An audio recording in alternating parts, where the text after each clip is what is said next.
I'm here with Phil Geldart, the CEO of Eagle's Flight, a corporate training company that specializes in cultural transformation. Hi, Phil. How are you? Hey, Romina. Great, thanks.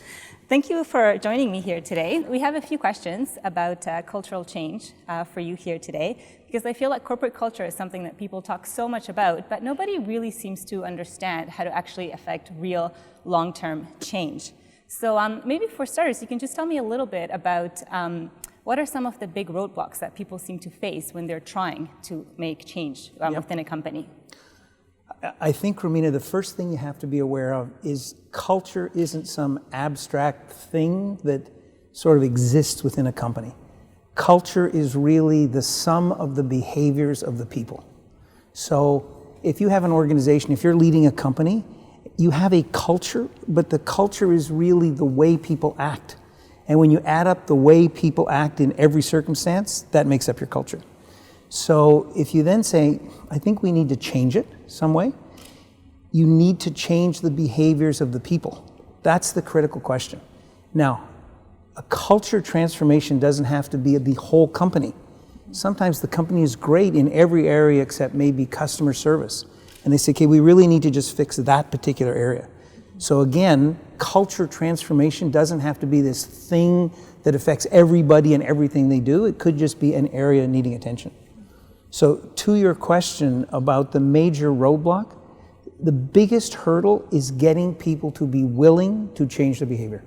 So it's okay for an organization to come and say, we look like this, we want to look like that, and have pictures on the wall or posters, but it's getting people to be willing to change. And that, I think, is the biggest hurdle. So based on that, when should a company get started? So I think there's 2 or 3 things you need to think about. If I want to change any culture, and let's just take a micro culture. Let's say that you have a family unit, so you got a mom and dad, 2 kids, and a dog and a cat, and you want to change the way they respond to the grandmother, let's say. That's like a micro version of a culture transformation. So the parents have to demonstrate the behaviors towards the grandmother that they want the kids to demonstrate. They can't say to the kids, be nice to your grandmother, and the parents be mean to the grandmother. It's never going to work. The parents are going to have to model for the children.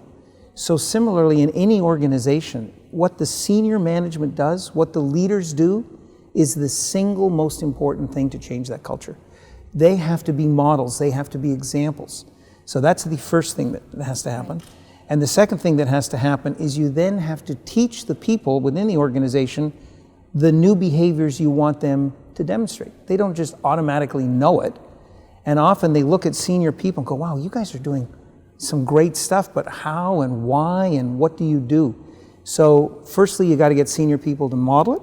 And secondly, you got to make sure that the folks that you are asking to behave differently know how to behave.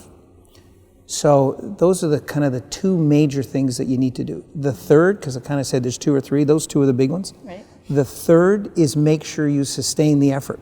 You can't do it once and then it'd be done. You have to do it consistently. So it's a long-term thing. So to your question about when you should get started, I think the moment the company realizes the transformation needs to occur, they're tempted to get started. Let's go, we're ready to go. But they don't have the things in place. The senior managers themselves may not know how to behave. The senior managers themselves may go, okay, we don't know what the new behaviors are, so they're going to have to learn them. You have to put training in place. You have to put communication in place. So my recommendation is once you know you need to make the change, you need to do some backroom stuff first, and then you come and you bring it out to the company. You were mentioning the importance of the CEO in leading the charge here, and Yep. how he or she has to model the behavior. Can you tell me a little bit more about how you get the CEO or the senior leadership involved in this, like how you actually get them to be the role model that they need to be? That is a great question. I think, let me answer it a couple of ways. I think very often senior management has a clear picture of what must be, and typically in the world of a corporation, if you know what you want strategically, you have an army of people who help you execute that. So the initial task of a senior leader is to figure out what strategy should we adopt, kind of lay out a blueprint, be part of a strategic planning process, and then others go and implement it. So they tend to have the same mindset around culture transformation. Think, okay, we need a culture transformation. We look like this, we should look like that. So let's lay out a plan and then let them go implement. So the first hurdle is for senior management to realize it's not something you delegate. It's not something that you kind of pass on to have others do. A culture is the behavior of the people. So a senior leader has to demonstrate the new behaviors that you want. So then you then say, okay, why wouldn't they do that? I think the first thing is they probably don't know how important their role is. And I train a lot of senior folks, and I say, you don't realize you get up in the morning and you get dressed, and you look in the mirror and you go, okay, I'm me, and you go down and you have a cup of coffee, you put the dog out and you go to work. But you're you. You don't realize that when you walk into the company, you're like the senior leader. And people go, they're the senior leader, they've just come into the building. And you have a power and an authority in the organization that is often disproportionate to your own self-image. You don't think of yourself as this powerful person that everyone is watching. You just think, oh, I'm just doing my job. So when we walk into the organization, we have to realize we put on this mantle of leadership. We take on an authority that is ours. It's legitimate. But you make decisions, and people's careers depend on what you say, and compensation and promotion. So you have a huge responsibility as a senior person. And that responsibility extends to demonstrating the new cultural behaviors. So it's not sufficient to know that the culture has to change. You then have to demonstrate it, which then says, so how do we do that? And in practice, you do the same thing with the senior folks that you do with everybody else. You put them into a training program and you say, okay, here's the way in which we would like you to behave. Now, clearly, if we're doing, let's say, a culture around engagement, employee engagement, and you're wanting people to speak up more, then you don't need to teach senior folks to speak up more. They're pretty good at that. They'll speak up quite willingly. Right. The junior folks need to be taught, how do I speak up? The senior people need to be taught, how do we encourage that? How do we listen? How do we demonstrate it? So you're not teaching the same content from the senior folks down to the rank and file, but you are teaching how the behaviors that you want in the new culture affect the senior people, the mid-management, and it will vary by level, but it's all about which behaviors do I have to demonstrate in order for the new culture to occur. Right. It's interesting you mentioned the different levels within the organization, because I feel that we do talk a lot about the CEO and sort of put everything on that person. But if we sort of start taking it down a few steps, the line managers or HR, how involved do they need to be in this sort of transition? That's a great question, because you're right. We do put a lot of emphasis on the senior people, but it's only because they have to get the ball rolling. Right. Once it's rolling, once they put it in place, and we know they're going to support it by their example, the emphasis shifts to line managers and the folks and HR. So the three groups you talked about.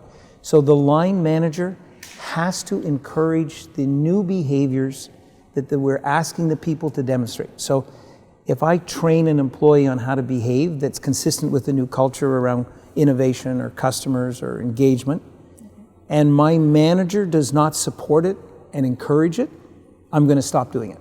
So those two kind of run in parallel. Train me as the employee so that I know what you want me to do, but also train my manager on how to support me in the doing it. Now, of course, the manager's an employee, so they have a manager. So you're training every single person in the company on how to behave, but for folks that have leadership responsibility, you're also training them how to lead the right behavior. Does that make sense? It does, yes. So the HR function is a totally separate question. If you take a culture transformation and put it as the responsibility to make it happen on HR, it will not work, because it is not an HR initiative. It's a corporate initiative run by the strategic head of the company, which is the senior people. HR has a critical function in the back room to drive it. So they are the ones that should be designing the training, designing the communication, making sure the communication goes out, make sure the training is effective, making sure that all the pieces that you actually have to have in place happen. But they don't have the responsibility for the outcome. They have responsibility for the implementation. Right, so it's a very different role. Very different role. And a transformation will fail if you charge HR with making it happen. If you charge HR with implementing the strategy defined by management, then they'll be successful. Okay. No, it makes sense. Obviously, different departments, different roles. Exactly. Okay, and then if we bring it down, I don't want to say bring it down, but if we're at the employee level in this case, from what I understand, these transformations can take a long time. It's something that can require a lot of effort. How do you keep people not only engaged in this transformation, but also excited about it so that they're giving you their best and that they're actively participating in it in a really productive way? Yeah. Again, great question. It will typically start out with a big energy, a lot of enthusiasm. Oh, good, we're going to go from here to that's about time that they're going to make that change. I think the key issue is to recognize there are two forces at work. The first force is if you think of an hourglass and you flip the hourglass upside down, there's some sand that falls immediately to the bottom. There's some that kind of clings to the side and makes its way, and then there's some at the top that finally makes its way down. So the first thing is within any culture transformation, there will be some people who are going to get excited, they're going to jump on it, and they're the sand that goes down first, and they're always going to be first at every stage of the implementation. There's some that are going to take their time, and there's some that are going to be much longer coming down. So just human nature is such, some people will take longer than others, and you have to allow that. It just takes time for the sand to fall. However, the other thing is you have to sustain the momentum. If you don't sustain the momentum, it will get lost. So your next question is probably, how do you sustain the momentum? And I think there's a couple of things. There is a reason for the transformation. We're not just focusing on the customer because we have nothing else to do this week. There's some strategic reason, or we need to be more innovative. There's a reason for it. So initially, the reason the transformation starts with an enthusiasm and energy and a bang is because everybody goes, wow, yeah, we should do that. But that reason gets lost over time. It doesn't get repeated enough or it gets forgotten. So once you understand it's going to take people time, then you say, okay, so how do I sustain it? You have to keep the reason top of mind. There's got to be a line of sight between where we were and where we're going and why we're going there, and that has to be repeated over and over and over. So normally it takes 2 to 3 years to transform a culture. So that's 3 years, that's 3 years of keeping that message alive, helping people understand why we're doing it, understanding why it's important. So if you think of a journey, we're here and we're going to here, constantly reminding people why we're trying to get here is key. The other thing is on the journey, you're going to be successful. So you need to plant a flag and say, hey, listen, we've taken some steps. That was great. Look at what we've achieved. Look at how the customer feels. So if you keep celebrating success, you maintain the energy. So number one, remember it's going to take time for everybody to get there. Number two, always remember to constantly repeat why we're going there. And then number three, celebrate success along the journey. Right. No, and that sounds like it's a very important part of keeping people excited and on board, right? Yeah. Remember, keep that initial excitement, but also Absolutely. give people a pat in the back for all the work they've done. And it leads to an interesting point that what I'm saying, people, okay, that makes perfect sense. Yes, I get that. So then you say, well, why doesn't that happen? It doesn't happen because the people leading the transformation have maliciously hidden in a back room somewhere and said, well, we're now going to take the focus off. It's that other things have surfaced. If you think a transformation takes 2 to 3 years, in the life of a company, you could be making an acquisition, a divestiture, you could be building a plant, you could be expanding your sales force, you could launch a new product. There's all kinds of other new and exciting things happening during those 3 years. And they can easily overlay and mask something that was started 2 years ago and is now kind of underway. So you have to keep the focus on it despite all those other things that are coming in that could easily take the focus off the transformation. Right. That's why it's hard.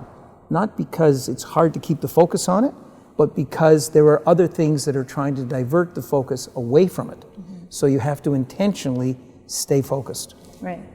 Well, and in the midst of all this, like you're saying, there's so much going on, there's a transformation, which may or may not be top of mind at different points. How do you measure the success that you're having with the transformation? And how do you sort of make sure that you're keeping track of that along the way?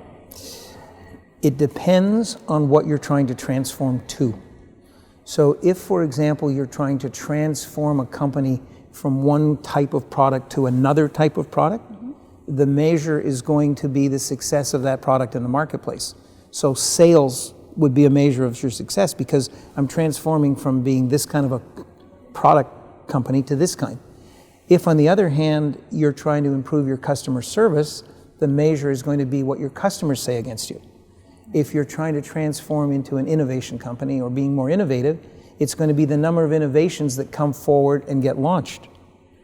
So depending on what it is you are transforming to, there are different kinds of measures. It becomes more difficult when you're trying to transform something that is more abstract. So if, for example, you're saying, I'd like to be a company where my people are more engaged or more committed to the outcome, there's no real measure there. It should show up in productivity measures, but it's hard to measure that. So then you have to look at things like employee surveys, culture surveys, things like that are a little more subjective. But I always say, okay, what are we trying to transform to, and what is the benefit to the company? So measure the benefit versus the transformation, because the transformation has to lead to a benefit. You're not transforming for the sake of transforming, but to benefit the company somehow. So the real measure of the transformation should be, are we getting the benefit we want? So measure the benefit, and that gets you to the... And it goes back in a way, I guess, to this idea of being very clear about what you're trying to do Absolutely. and keeping that top of mind. Yep. That makes sense. What would you say is the most essential component that is needed when you're trying to implement this sort of long-term change?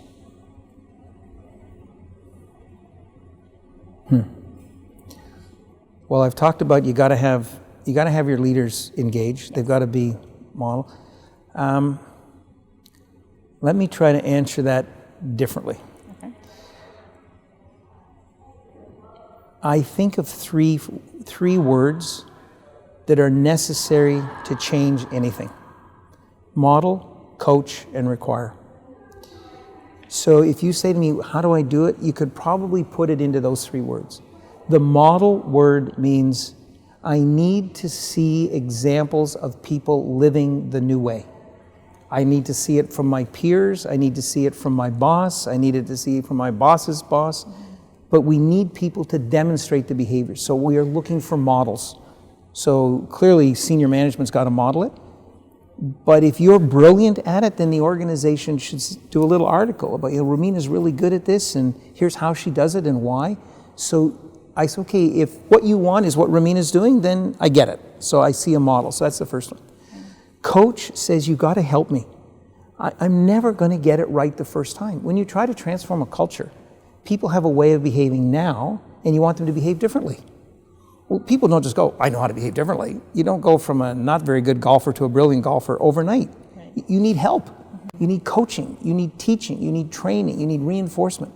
So there is a process whereby you have to coach the person into the successful demonstration of the new behavior. So if I see examples, then I can copy. If I get training and helping and coaching, then I'm going to get there myself.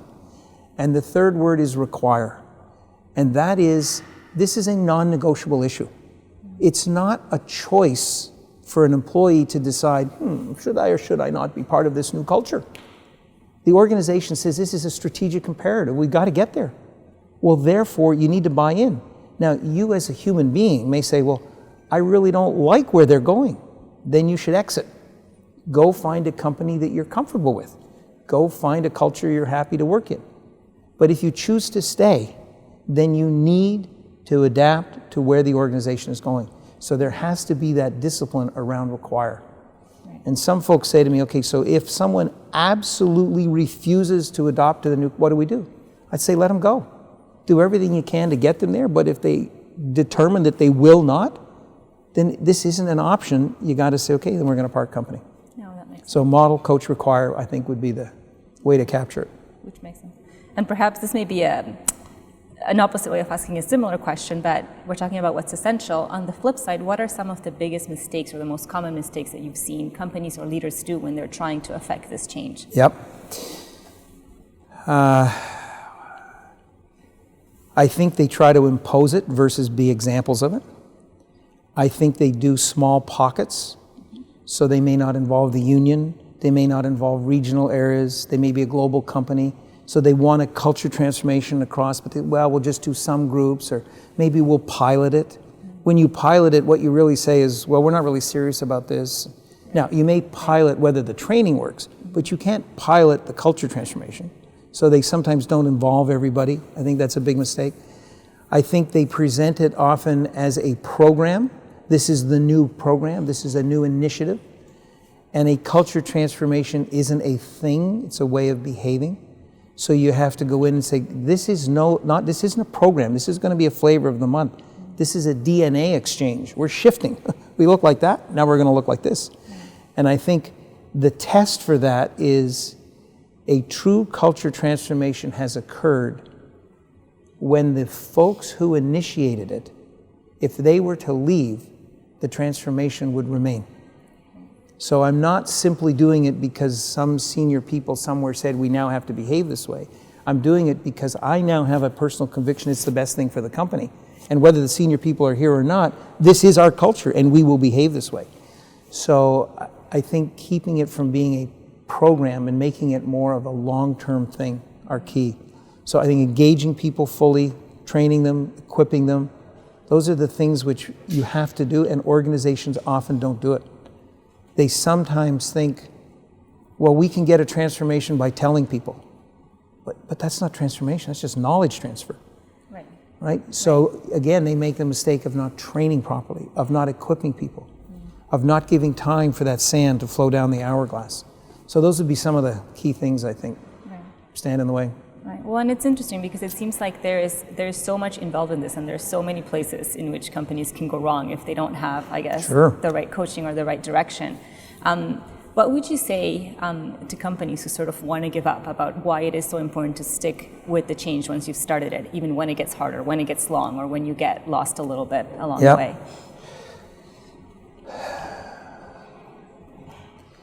I think the answer to that question lies at the beginning of the journey.